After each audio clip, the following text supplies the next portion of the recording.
and we are making progress. Doesn't mean we don't have setbacks. We are currently experiencing some right now. The unemployment figures that were released just within the last hour have been for June. In July, I expect that we'll see impact from what is occurring in Victoria.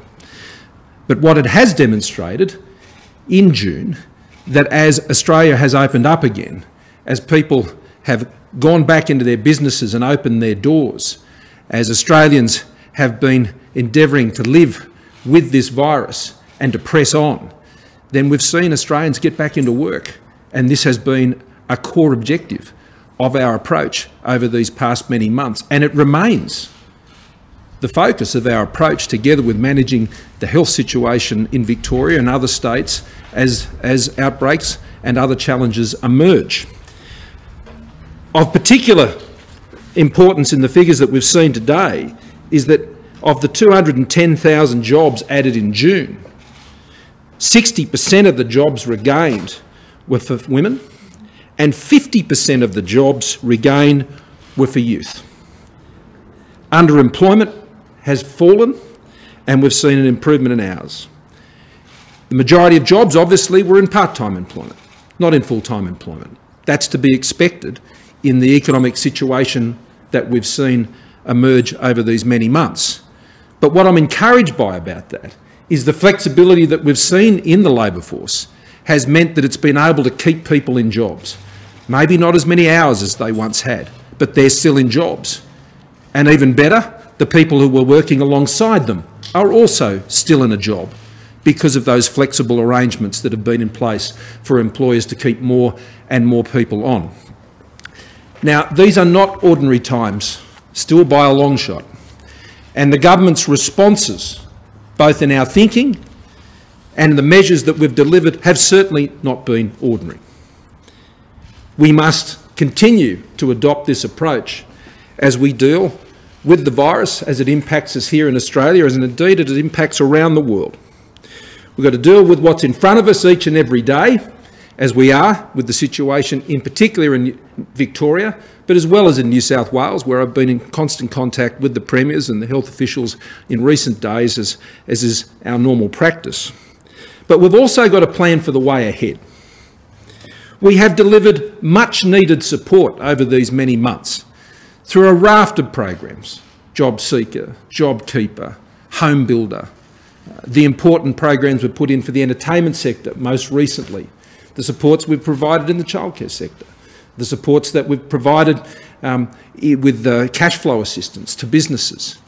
Right across the board, we have been providing the necessary supports that have provided a shock absorber for our economy, for people's jobs, for people's incomes, for people's businesses, which has meant that in Australia, while the blow has been harsh compared to what has been seen in most other developed economies around the world, we've been able to mitigate a lot of that blow. But there are still difficult challenges ahead, both on a health front and certainly on an economic front.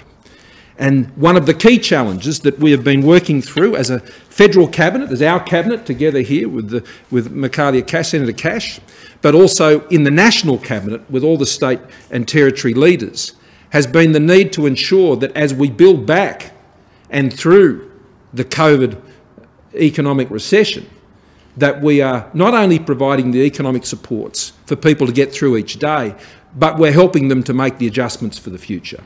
And a key part of that will be the training and skills that they will need to reskill, to upskill, and to get those initial skills as they're coming out of school to ensure that they can look for and find work, both in a COVID and post-COVID economy. Now, we know there are fewer jobs available for the number of people who are out there, and now is not a time to be standing idle. And so what we're announcing today is ensuring that there'll be additional support to ensure that those who are unable to get themselves into a new position, that we're providing the opportunity for them, like never before, to get greater access to skilling and training in the areas that they need to get that training, to find those jobs that will be prevalent in the COVID and the post-COVID economy. And so today we are making a very big commitment of some $2 billion in two particular areas to support the upskilling and reskilling of Australians. The first of those is something I flagged when I spoke at the Press Club many weeks ago, when I spoke of our JobMaker plan, and it had many components, and one of those was the skills that Australians need. And I flagged that we'd be seeking to move towards a new way of working with the states and territories to deliver on the skills that Australians who are looking to get a job and be trained for a job, and businesses who are looking for people to do those jobs. The way it's been done in the past, we don't believe has been effective. We were prepared and are prepared to invest more, but in a better system. And what we're announcing today, with $500 million for investment this year, between now and the end of the financial year, starting at the beginning of September, is to create those places for Australians to get access to that vocational educational training right across the board, but particularly in those skills areas that the National Skills Commissioner has identified where there will be the greatest needs for those skills. It is sad and it is upsetting for many Australians that the industries and the places where they've been working, they will find it very difficult to find new employment in those sectors with those skills, potentially for some time. And so we want to ensure that they have the opportunity to make decisions so they can take on new skills and be able to find employment in other sectors potentially, so they can actually move forward with their own lives. Similarly, for businesses in those sectors, they will need skilled staff, and those businesses will need to rely on a system delivering greater levels of training. Now, it's not just for young people. It's worth pointing out that half of VET students are aged above 30. Half of those training in vocational education and training are aged over 30, and over 15% are aged over 50. So this program we're announcing today, $500 million from the Commonwealth, matched by the states and territories, this will mean training support for whatever stage of the labour market or your life cycle you're in. You may have been in a job for many years and you're now having to make a change. You may have been running your own business. You may have been a sole trader. You may have been doing something completely different. And one of the things I've been so encouraged by, despite the difficulty of the times, is I've gone around and I've spoken to people and I've heard their stories about the changes they've been making and the adjustments they've been making. Understanding the situation they're in, being honest about the reality of the situation they face, and making many difficult decisions about how they're going to make their way forward. Well, today's decision, today's announcement, working with the states and territories, is going to make those decisions that little bit more easier for them, knowing that they'll be getting the training and skills support that they will need. Now, the other decision we're making today is to extend the arrangements we have for apprentices. And that means that we've already supported some 80,000 apprentices in small businesses at a cost of some $1.3 billion. We are extending that now to small and medium-sized businesses, which means 180,000 apprentices we believe will be supported between now and the end of March. Now that provides for a wage subsidy of up to $7,000, half of their wage, and that will be extended to small and medium-sized businesses, and that will come at a cost between now and the end of March of some $1.5 billion. We're very determined to look ahead, and I'd say to Australians, as difficult as these times are, let's not look down, let's look up, let's lift our heads. Today's employment figures shows there is hope. Today's employment figures shows that we have done it before and we can do it again. We will continue to apply every resource we have available to ensure we get on top of the health situation with the virus in Victoria and supporting the many needs that are there and across the other states and territories. That is our absolute commitment. But equally, we need to ensure that we don't allow these setbacks to hold us back. Australians are incredibly resilient, and even as we go through these difficult times, let's lift our heads. Let's keep looking forward. Today's announcement on these skills supports are about looking forward to the jobs into the future and to ensure Australians can make the choices they need to get into those jobs by getting the training they need right now. Michaelia. Thank you, Prime Minister. And ladies and gentlemen, skills reform, as the Prime Minister has said, is a fundamental priority for the Morrison government. At the election in May last year, we took to the election a comprehensive agenda for skills reform in Australia. That was endorsed by the Australian people. Since that time, I have been working cooperatively with my state and territory skills counterparts on a roadmap for reform. Earlier this year, you'll be aware that both the state and territory and Commonwealth governments announced $80 million in matched funding for a new skill set in infection disease control. Why? Because we understand that as a result of COVID-19, this is a skill set that is now needed. And so that was developed and funded in record time and is now already being rolled out to market. We also announced earlier this year, as a result of COVID-19, a $1.3 billion wage subsidy for apprentices and trainees. That was for small businesses with less than 20 employees. As the Prime Minister has said, that is currently supporting around 80,000 apprentices. That means those apprentices, despite the impact of COVID-19, are still in training and still in a job. That is a good thing. And what we're announcing today is a further $2 billion investment in Australians and in their skills and training. $1.5 billion is an extension of the original support for apprentice and trainee wage subsidy. We're now extending that to small and medium businesses, businesses now with up to 200 employees. We now expect that that apprentice wage subsidy will support around 180,000 apprentices across Australia. That's an opportunity for 180,000 apprentices and trainees to remain in their job and in training, which is exactly where we want them to be. But we're also announcing today a matched funding commitment of $1 billion, $500 million from the Commonwealth and $500 million from the states and territories to support training in areas of real demand.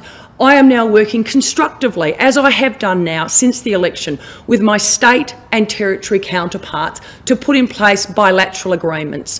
This funding will support the creation of in excess of 340,000 new training places.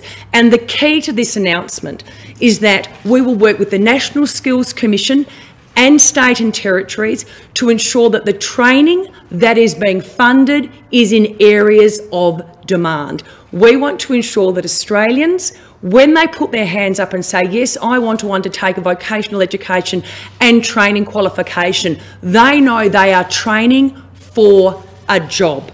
And as part of this reform process, states and territories have agreed to sign on to a new heads of agreement, setting out a clear process forward between now and August of next year to completely reform vocational education and training in Australia.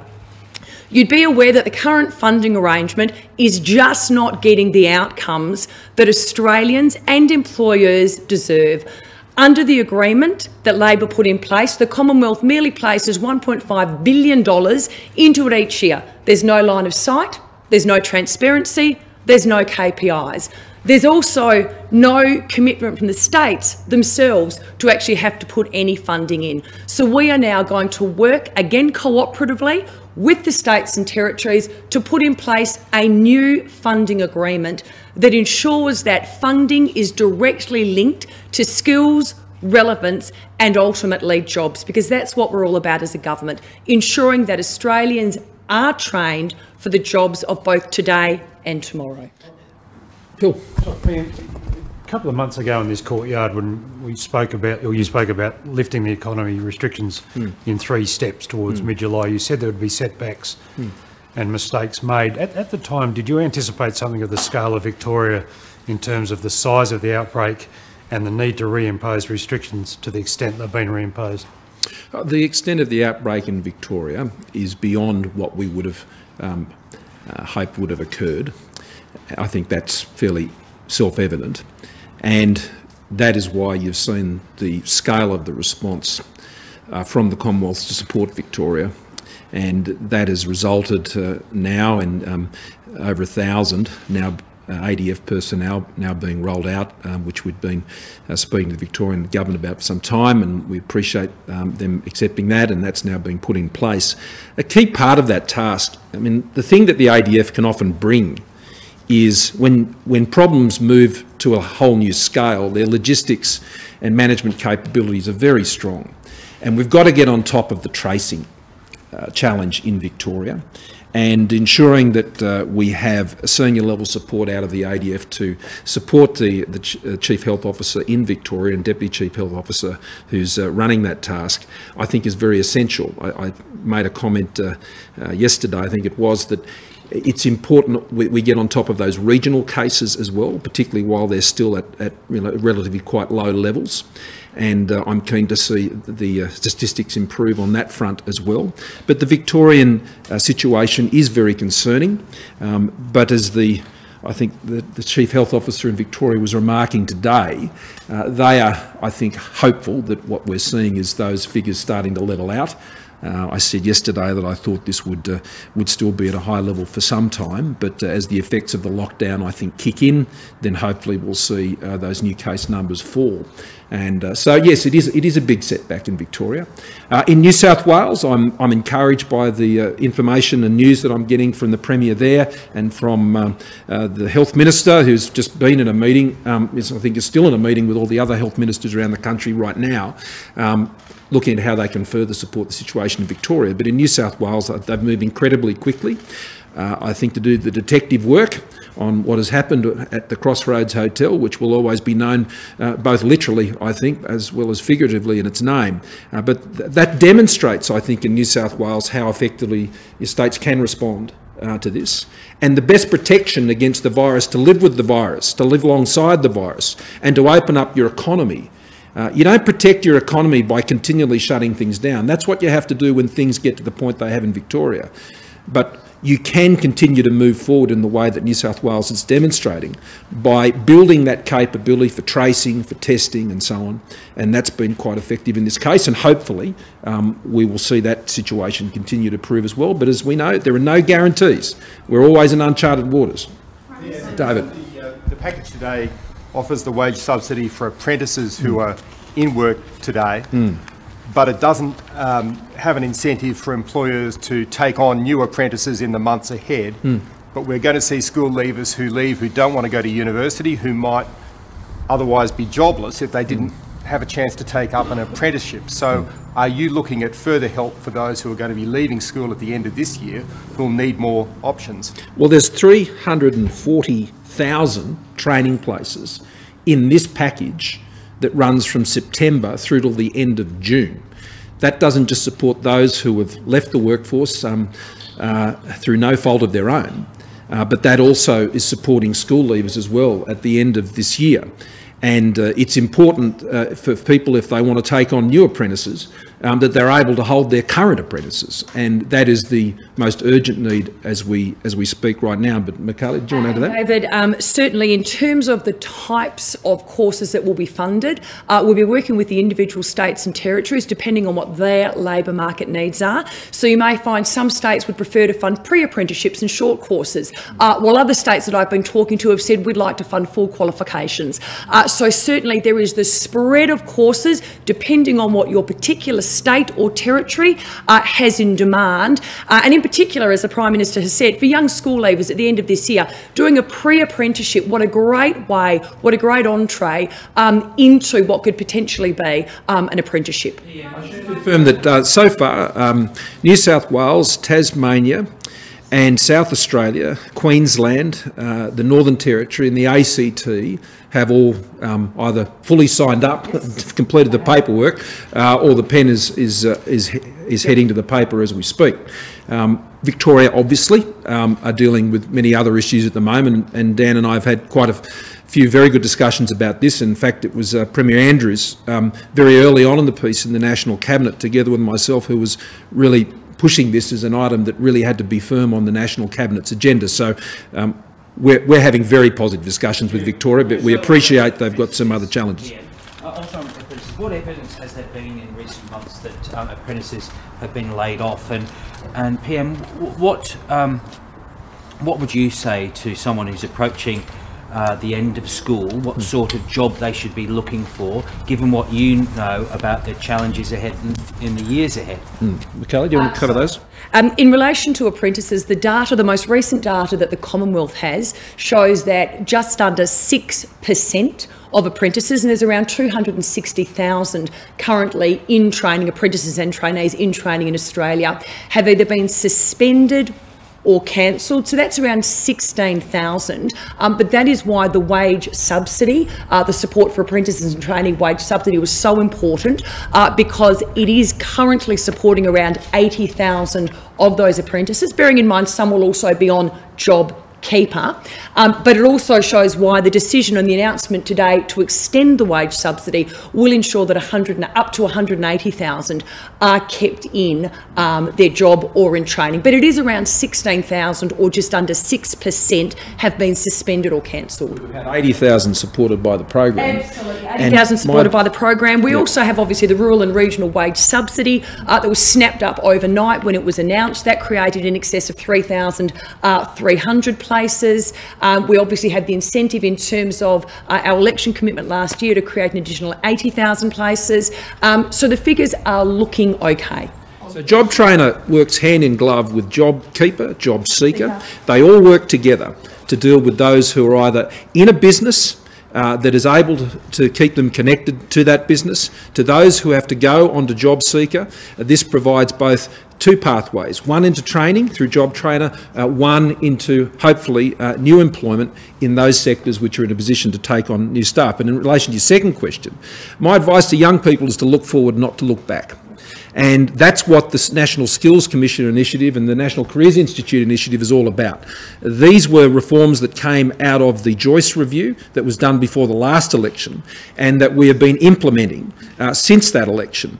And having the National Skills Commission legislated and come through the Parliament in our last sitting, what we knew was absent, particularly for young school leavers and those going through career transition over the course of their lives, was the lack of helpful information for them to make the exact decision that you're talking about.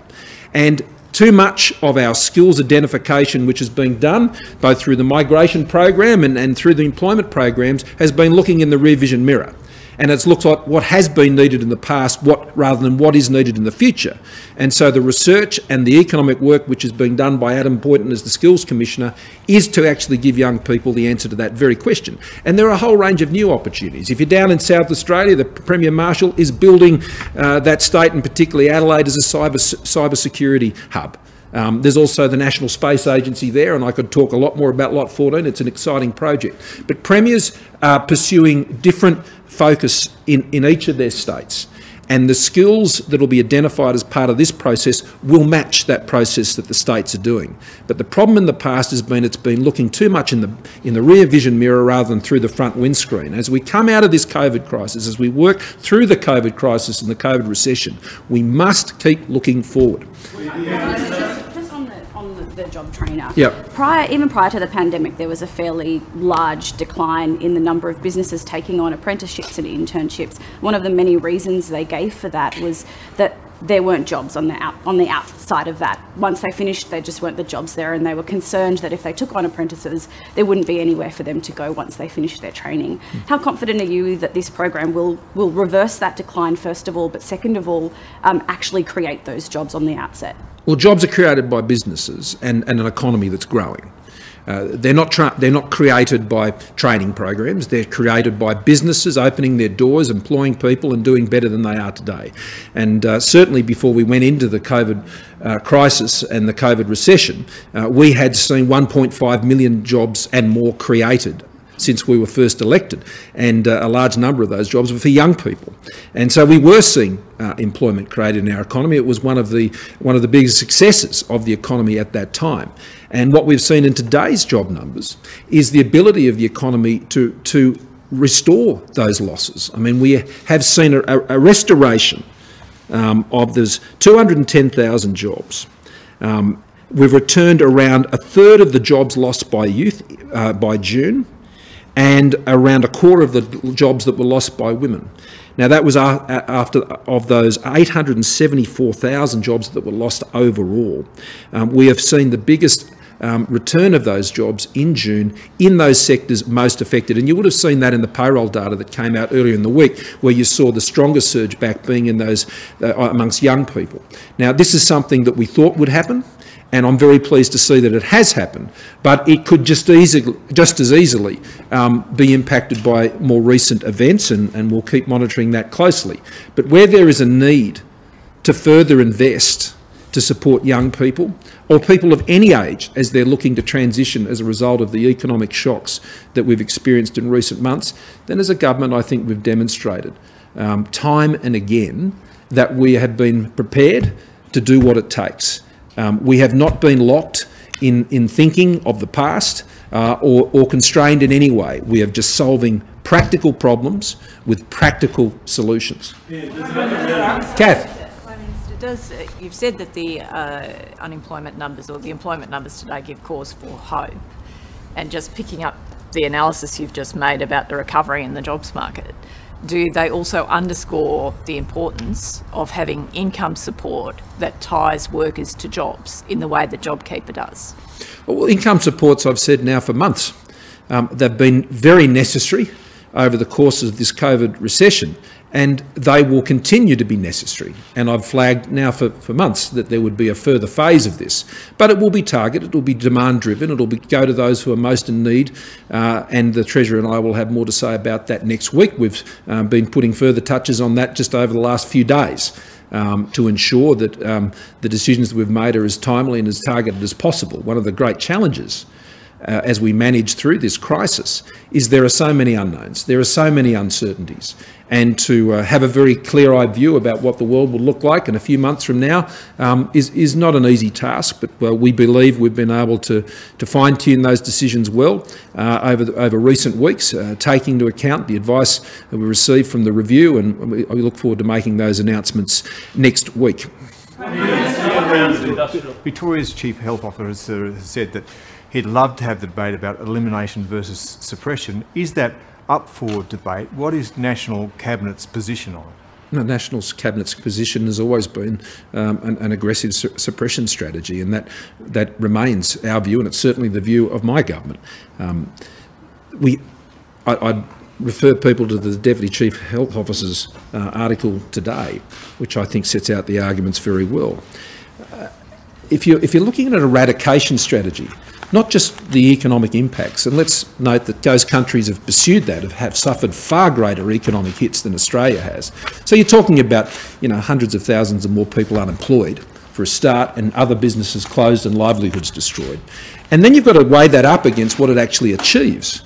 Let's not forget that in Victoria they had the hardest lockdowns of everybody, and theirs is the state that has succumbed to that outbreak. And the outbreak was initiated by a failure in hotel quarantine by returning Australians. Now, the idea that people wouldn't be allowed to return to Australia, or exporters can't sell their products overseas, or we halt all shipping to Australia, I mean, that's where the risks come from. And the great risk of an eradication strategy is if you pretend to it and you are overwhelmed by any confidence that comes for it, all you need is one break, and it rushes through your community very quickly because people become even more complacent. And so it is a very risky strategy, and one that can be very illusory. And it's one that the AHPPC, and particularly the Chief Medical Officers, both prior and acting now, have been very consistent on. And the discussions we've had around the National Cabinet table have been very supportive of that approach. And I've got to say that the states that have been most supportive of it, particularly, have been New South Wales and Victoria. And so that's the path we're on. If you get to elimination as a result of this process, well and good. If that's the byproduct, well and good. But you can't mortgage off your economy for what would prove to be a very illusory goal by that process. That's certainly the health advice that I have, and it's certainly also the economic advice I have. Industrial Relations Working Party meetings. What do you realistically hope comes out of that would add momentum to this jobs recovery? And just to clarify, you said before that you expected full-time jobs to go down in June. That doesn't quite sound right when June was meant to be the month where restrictions were easing, people were rehiring. Why would full-time jobs go down then? Because there are still going to, I mean, we're still living in a COVID economy. And what I'm pleased about is when the choices were made about people staying in jobs or there being more full-time jobs, then employers decided for more jobs. And what we're seeing is, if you like, a sharing of hours across existing employees, and there'll be many employees who have been on JobKeeper. And on JobKeeper, their hours have been able to be reduced as a result of the industrial relation changes that were part of that program. And that, as much as anything else, including the income support payments, has kept people in jobs.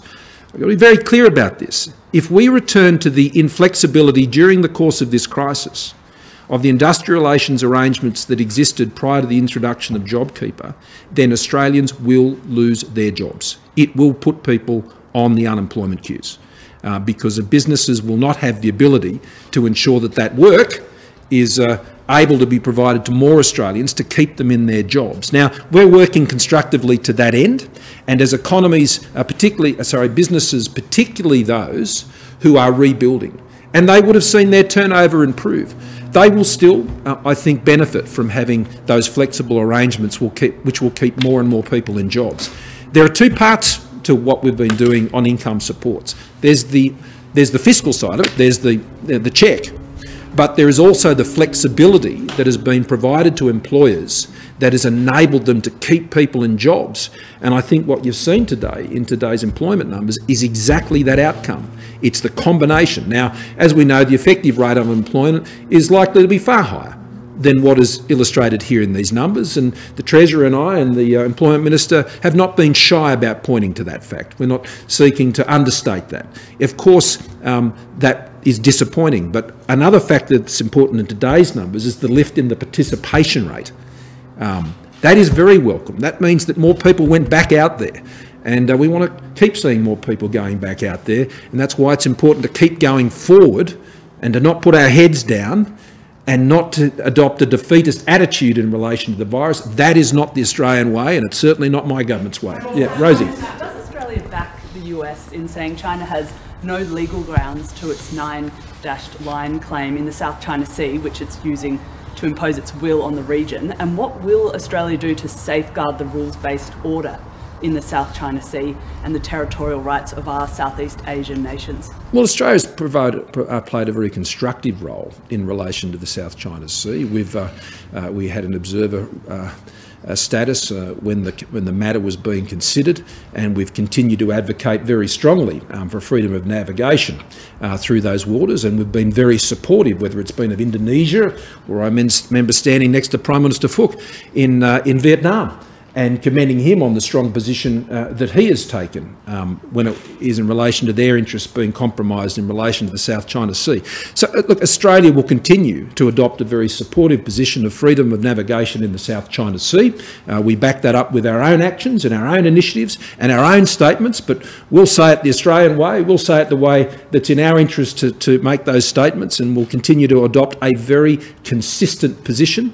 It is a matter that is frequently raised when we have dialogue with our colleagues, whether it's been at several East Asia summits or other opportunities I have in bilaterals with my counterparts in the region. It is an issue of keen interest, and it is one that Australia has taken a keen interest in, but we've engaged respectfully, and we've engaged proactively, and we've engaged practically. Prime Minister Cash, WA is struggling with one of the worst unemployment rates around the country at 8.7%, the second highest. It's a state that contributes a significant amount to the federal bottom line through resource exports. Why do you think its unemployment rate is so high? Has the state's border policy contributed to it? And what are you doing to help WA specifically? Well, I'm going to defer to my Western Australian colleague first, I think, given that question. And look, obviously it's disappointing as a Western Australian senator that Western Australia's unemployment figure is so high, and certainly I think the federal government's been very clear that there are no health reasons to keep the borders closed. However, that is a decision that McGowan government has made, and they are entitled to make that decision. Certainly in terms of what we're doing as a federal government to assist Western Australia in creating jobs, you only have to look at the infrastructure spend that we are bringing forward. When you spend money on infrastructure, you create jobs, and certainly that is something that we've been working very well, I would say, Prime Minister, with the McGowan government to bring forward projects. Well, the Home Builder program, for example, Western Australia was the first out of the blocks. in backing up that program, and the Western Australian construction industry has had some of the more difficult times, and that was pre-COVID. And so they were very quick to do that. I welcome the fact that the Western Australian government is particularly moving on the deregulation agenda on planning and approvals. I also welcome the statements today and the action being taken by the New South Wales government. At National Cabinet last week, the Productivity Commissioner joined us and spoke of the priority of having a flexible arrangement when it comes to deregulation to aid the recovery and the aid the generation of jobs. So every state and territory has its challenges. As you know, I've been very consistent in my view when it comes to the federation and what was agreed over 100 years ago when it came to the free movement of Australians across our nation, and where there are needs to take precautions for health reasons, and that should be done on health advice. But we're one country, and we'll succeed by being one country, and that's the way forward for Australia. Got time for one more. Prime Minister, can I ask you a question about interstate freight, which is important to our Sorry, economy? you might start that again. Sorry, just a question about interstate freight, which is important to our economy. We've learnt that a truck driver from Melbourne brought the virus to the Crossroads Hotel. Now, truck drivers are exempt from border closures.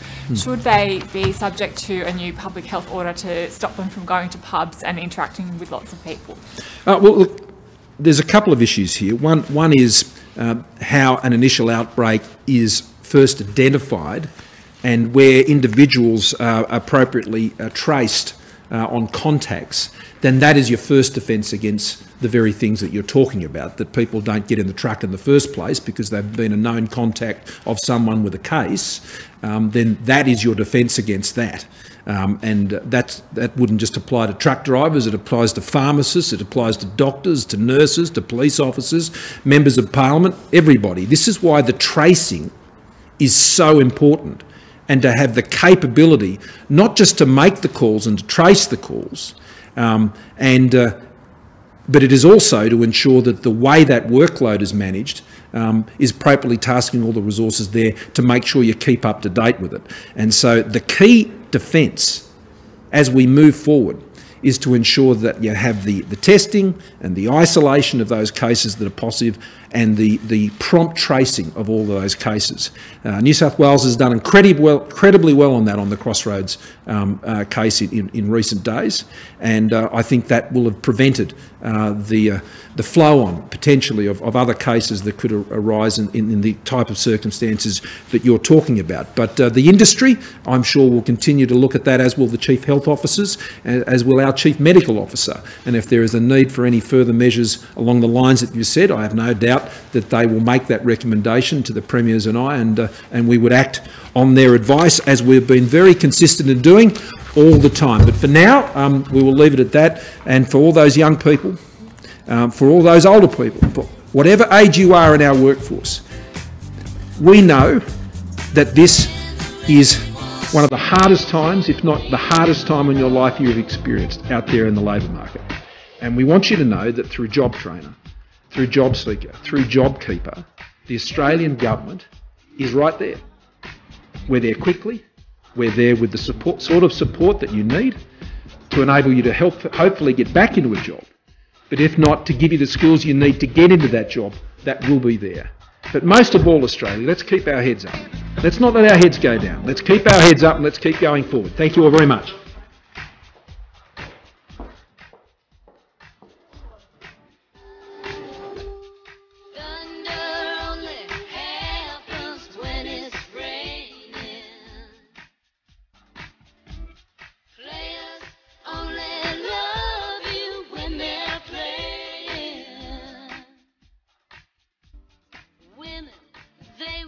Come